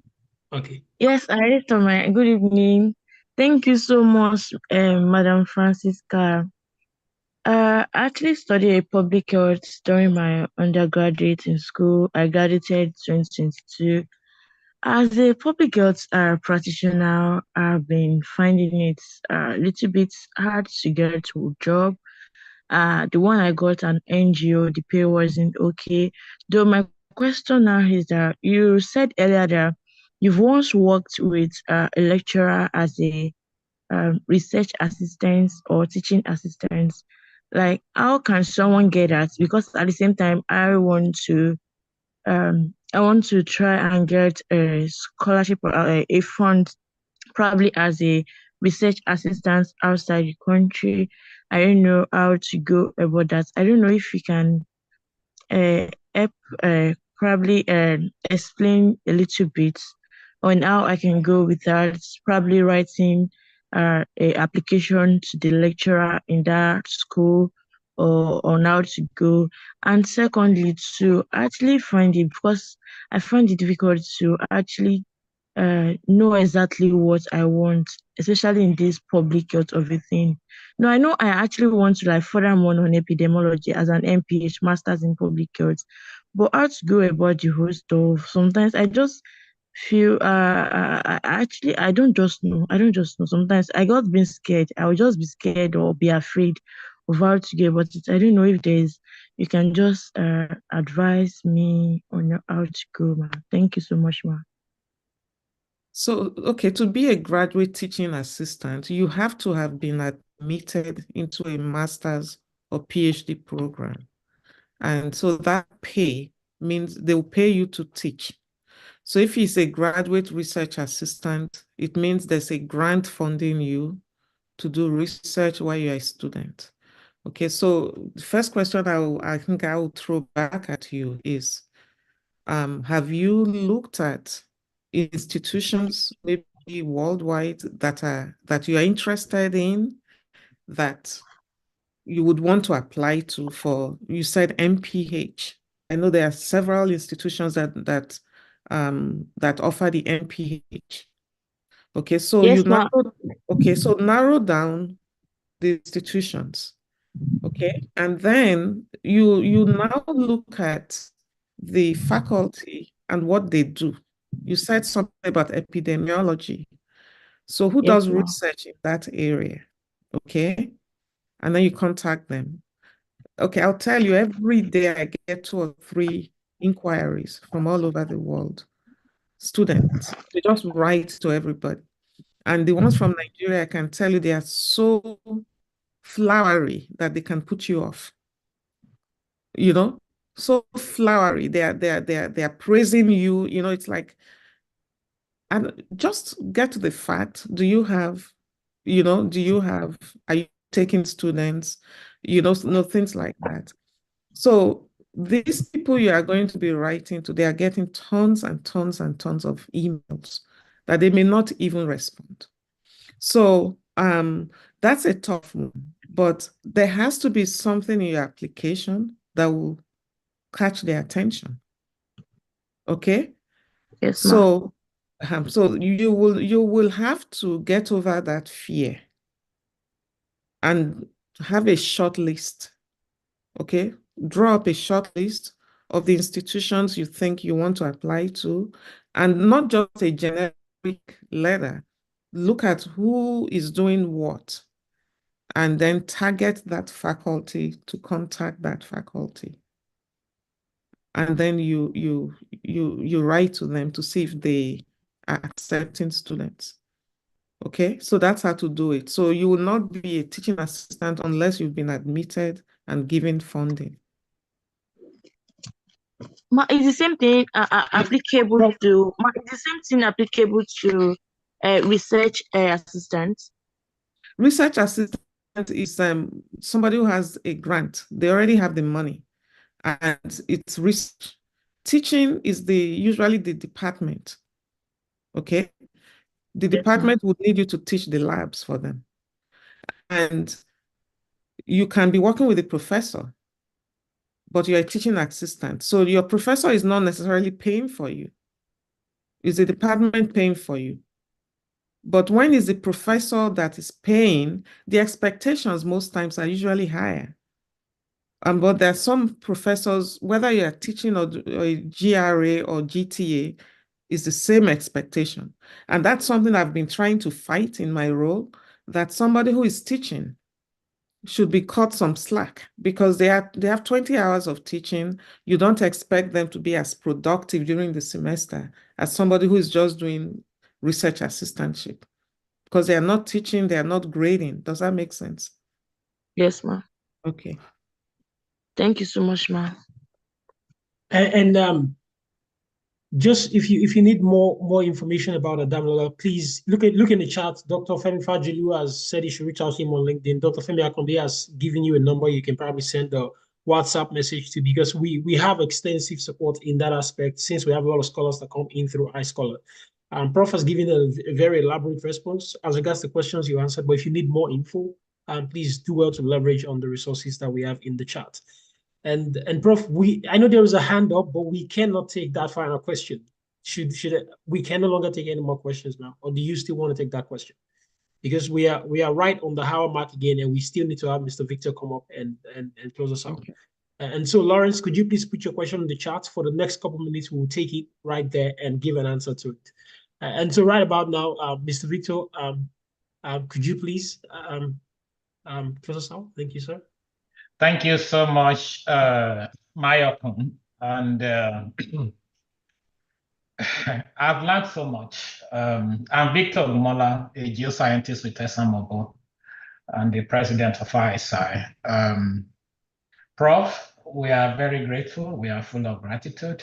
And more importantly, we are so proud of you, because being a part of our community, we are so proud of that. You mentioned something in the course of your sharing life stories with us, experiences. And the thing is, to paraphrase, you stand your ground everywhere. You raise up your head.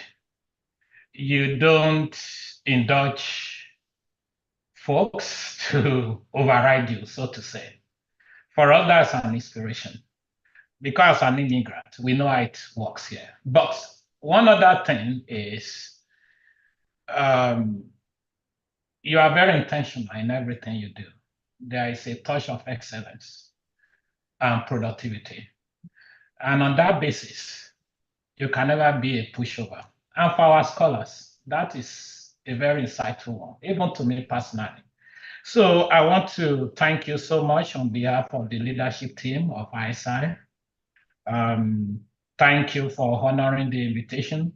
Thank you for going far beyond call of duty, even to share very, very personal life stories. That has really impacted me. That has really impacted our scholars. And I want to thank our YPCA team, that's the Young Professional Career Advancement, because it is not just our goal to bring scholars to oversee, but we are very intentional on how well they do when they arrive here. And this is just a testament to that. So I want to thank Mrs. Olujobi.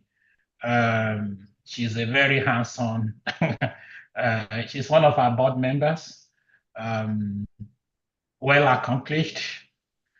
Then our VP YPCA, Dr. Lalade Tunde, I think I'm aware of multiple correspondence back and forth between Prof and himself.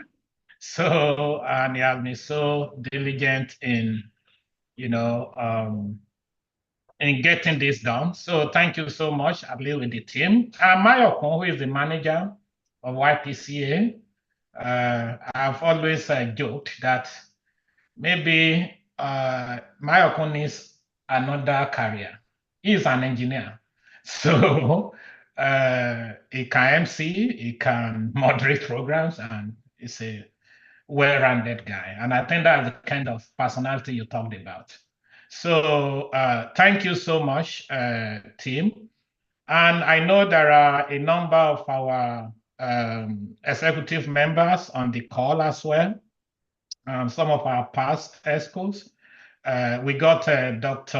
Fajolu Femi. He is the executive secretary of iSI. So thank you for being active.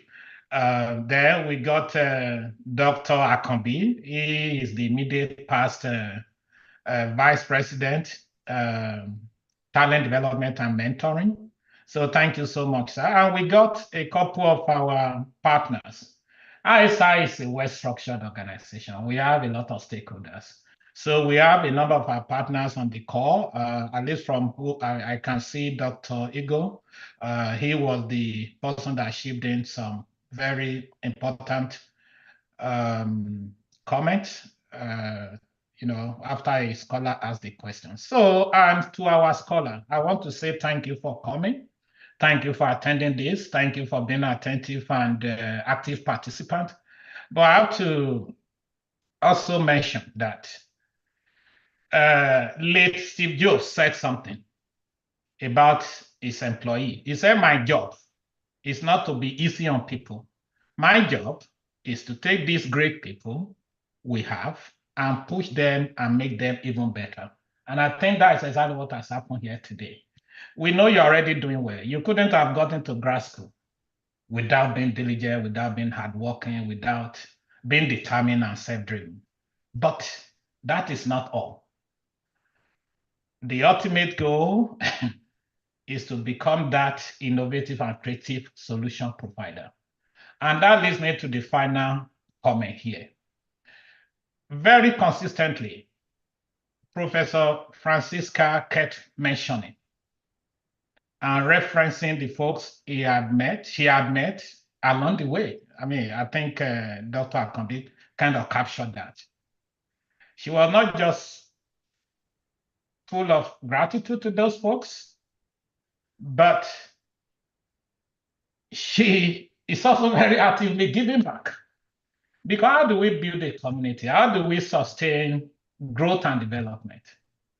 Is one person building the other. And that is exactly what iSI does. So we are building a community. And as I would like to tell the scholars, you should take this as a personal challenge. You can't create your own world and live in it. A lot of you are already paying it forward. Many of you are serving as peer-to-peer mentor to upcoming scholars. Many of you are even on the leadership team. We appreciate all that. But each and every one of us has a duty to pay it forward. We envision a country, a nation that is more prosperous. And it is not just enough for us to continue to debate, to continue to say all that is not working. But the question is, what do you do in your own little corner to change the narrative? And that is where iSi comes in.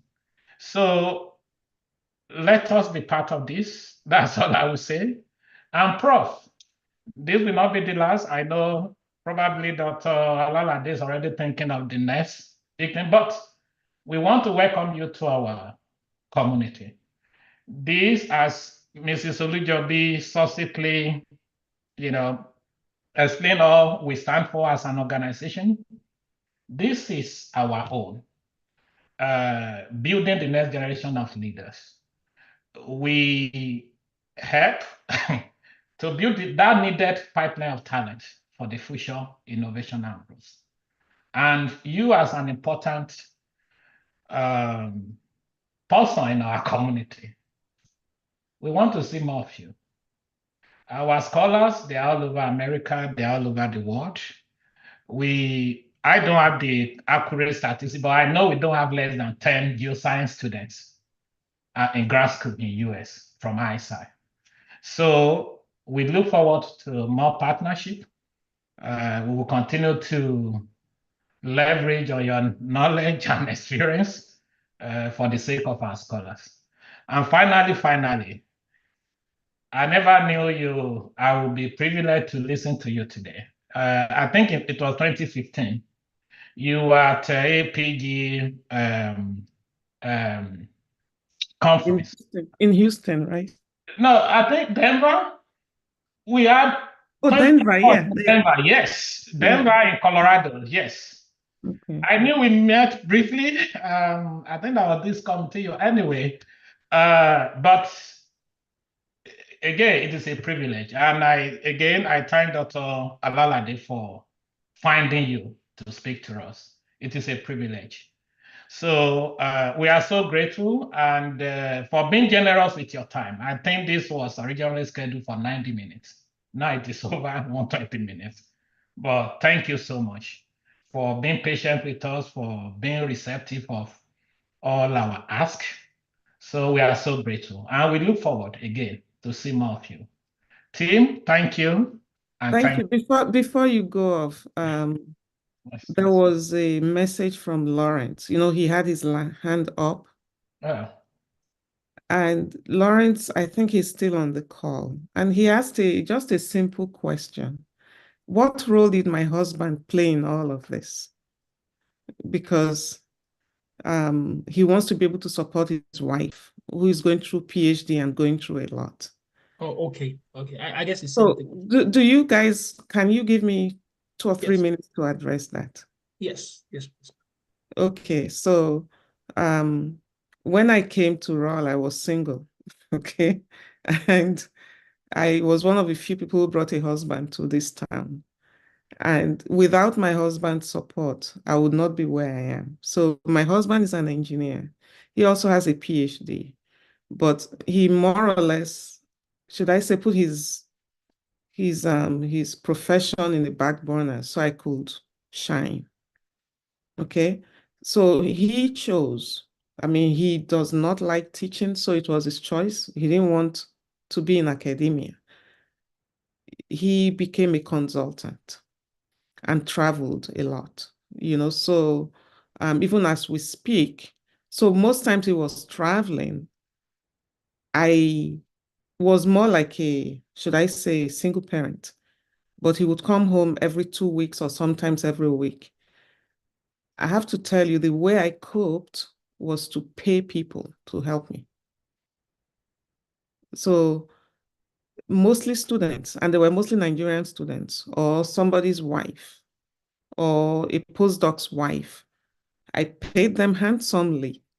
My kids would be 2 months old, they're already in the daycare, but I had to go back to work. So sometimes they will go to daycare, pick them, bring them home, even before I get back from work, feed them, put them to bed. I did what I had to do. And my kids turned out okay, because they learned how to accept people, right? Did I feel guilty? I had to get over that quickly, that I wasn't giving my children time. They knew when I was home, I was mom, right? So to Lawrence, how can you help your wife? Okay, so Lawrence is her husband. Yeah, Chisom just said Lawrence is my husband. And oh, okay, interesting. Okay, so Lawrence, even if it's just to listen to her and not say a word, That's even enough support. Okay. Lawrence can be your sounding board. There are times, I come home and I tell my husband something. I mean, he's even more angry at me. So I choose very carefully what I even tell him. It's like I want to calm down first before I even tell him, things like that. So you can support each other. Okay, you can support each other. So my husband has been part of the reason I've been successful. But I started this journey before I met him. Okay, so that's my answer. So I'm sorry we went over, but I thought I needed to respond to Lawrence. Yes, and thank you for catching that. I guess I sent the question to you directly, but thank you very much for chiming in on that. Dr. Ade, that's it. If you want to unmute, I think you can, so we can close this out. Yeah, I just don't, I'm is it short of words now? Whatever, I don't know what to say, but to just simply say thank you, Ma. This is exceptional. I mean, you went above and beyond. I mean, you even wanted to stay more. We planned it, like Victor said, for 90 minutes. You've been there answering all the questions from my scholars and everyone. Thank you very much. Thank you. You've been wonderful today. Well, it's been my pleasure. It's been my pleasure. It's like I believe in paying forward. Like I said, people have helped me along the way, and any way we can, because you never know what word would mean a difference in somebody's life. Mm-hmm. So I'm really anywhere I can be part of your community, please let me know. Thank you so much. Like I said, I think I have a student who came through iScholar. Good. Okay. We appreciate that, Ma. Mrs. Olujo.